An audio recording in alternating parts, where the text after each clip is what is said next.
Billy Luna. Ciao! It's Billy Luna. Today I am going to give you a list of the 5 best books ever written about Cosa Nostra, or the American Mafia. There's a dearth of books written about the American Mafia. Most of them are terrible. I'm going to save you time and I'm going to take you to the cream of the crop. The subject matter of these books is fascinating. The level of writing is absolutely top-notch. All of these writers are incredible wordsmiths. This list is in no particular order. Number 1, the Valachi Papers, written in 1968 by Peter Maas. Peter Maas is one of the 2 authors on this list of 5 that appears twice on the list, which is a pretty big accomplishment. It's about Joe Valachi. Joe Valachi was a foot soldier in what became the Genovese crime family. And he was the very, very first guy to kind of flip and give us the whole enchilada, the whole shebang of what the American Mafia is. Because this is, I mean, he was a foot soldier, so it really is a story from a soldier's perspective, a foot soldier's perspective. However, he is interesting because he was there kind of before the beginning. He was at the banquet where Salvatore Maranzano kind of created the 5 families, broke everybody up, and then created the administration of the families, as we have heard so many times. The boss, the underboss, the consigliere, the capo regimes. So he was there way, way back then. And then he kind of came up as a soldier. He was very close with Vito Genovese. At the time, Vito Genovese, of course, was the underboss to Lucky Luciano. Used to be the Luciano family, eventually became the Genovese family. And he did a lot of things, with Genovese. Chief among them dealt a lot of heroin. There's kind of a myth that the mob doesn't like drugs, and when the mob has dealt drugs through every era where they supposedly don't deal drugs, but that's another video. We'll get into that a little more. Genovese was previously the best man at his wedding, but he eventually fell out of favor with Genovese, and Genovese put a hit on him, so he decided to flip and kind of give the whole story. This book was eventually made into a movie with Charles Bronson, and don't waste your time seeing the movie. The movie's terrible. It's one of the few books on this list that has a really, really bad movie adaptation that you just don't even need to see.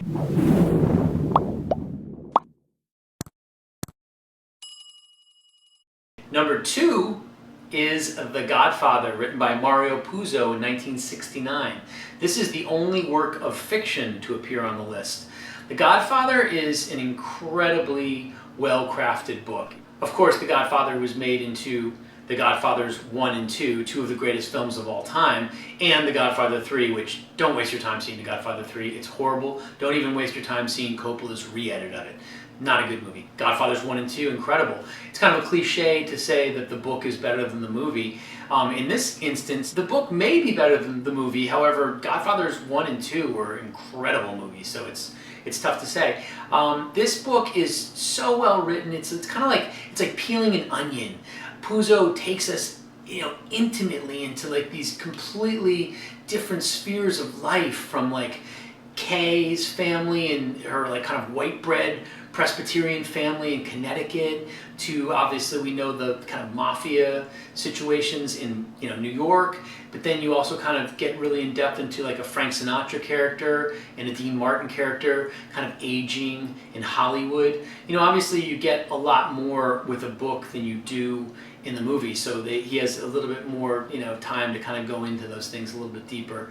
One thing that sticks in my mind is there's the character of Luca Brasi. You probably have, if you've seen the movie, you know that that's Don Corleone's main man, kind of an irresistible force that just is completely loyal to Don Corleone. There's a scene in the book where he's in the basement of this tenement by this incinerator, this furnace, and the light of the flames of the furnace are kind of flickering on his face, which is like a mask of ferocity, and he's standing over this young newborn mother, and he makes her take her baby and throw it in the furnace. So this is, the book is sometimes a little darker than the movie too. The movie's dark in and of itself, but amazing book. Puzo is a master.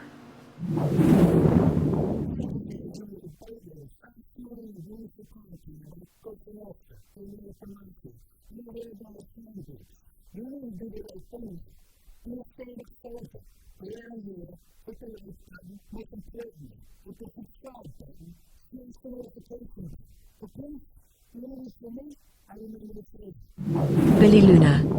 Number 3, Wiseguy, Life in a Mafia Family, written by Nick Pileggi in 1985. Nick Pileggi is another guy on this list that appears twice. Great distinction.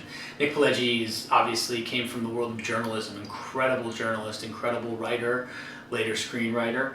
It's about the story of Henry Hill, who is a very high-level associate in the Lucchese crime family. He was very close with Paul Vario, who is the consigliere for the Lucchese crime family. Interesting thing about this book is that there's sections written by Henry Hill, and then there's sections written by his wife Karen. So when they adapt it to a film, you get these voiceovers that are taken directly from the way the book is written in these different people's points of view. Obviously, when you adapt, as we've mentioned, a book is so much larger than the movie. You have to kind of consolidate. Oftentimes, you need to consolidate characters. Like, for instance, the character in the movie that you know is Tommy DeSimone, played by Joe Pesci, was a combination of various characters from the book.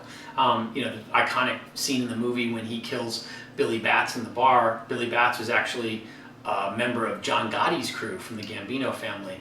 But it's a great book, definitely worth the read.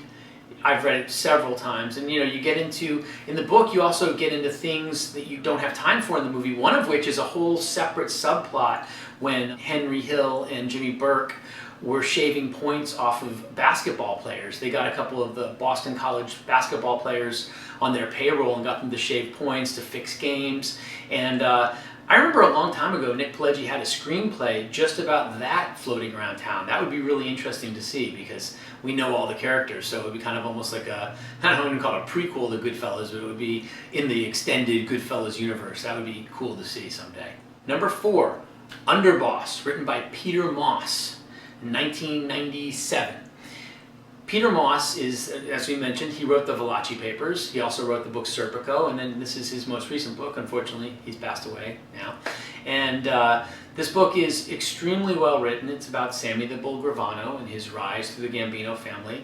Amazing stories, and you know, if you've probably seen stories from Sammy's channel, you know, he has a lot of interesting stories, but Peter Maas is such a fantastic author. He really kind of took those stories and then added so much texture and perspective. It's an incredible book. The story charts Sammy the Bull Gravano's life from the time he was born in Bensonhurst, Brooklyn, all the way up through when he, you know, was turned on by John Gotti and decided to become a witness for the government and snitched and became a rat.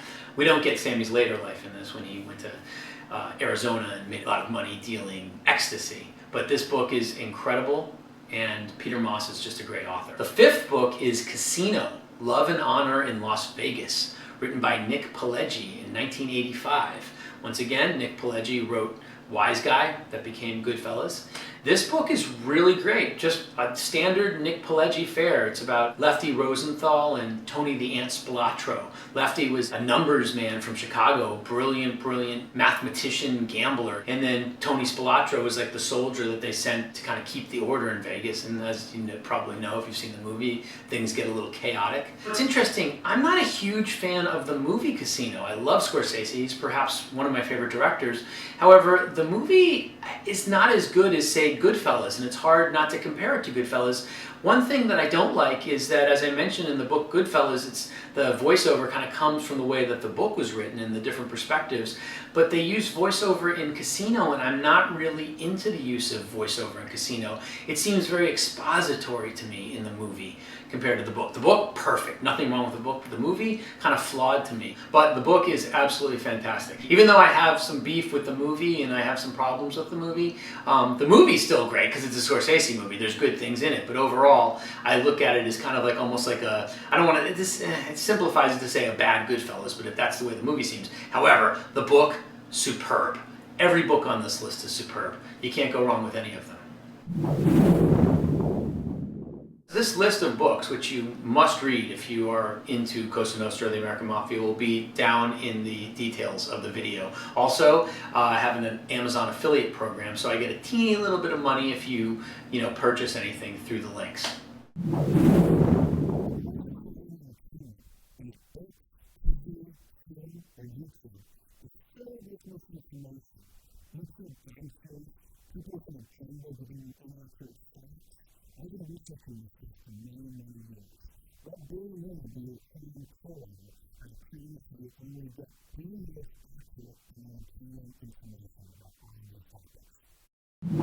Billy Luna. This is Victoria Luna. Check out these awesome videos now. If you have not yet subscribed to the Billy Luna channel. That is preposterous. Why would they not have? I don't know, Dominique. Insanity possibly.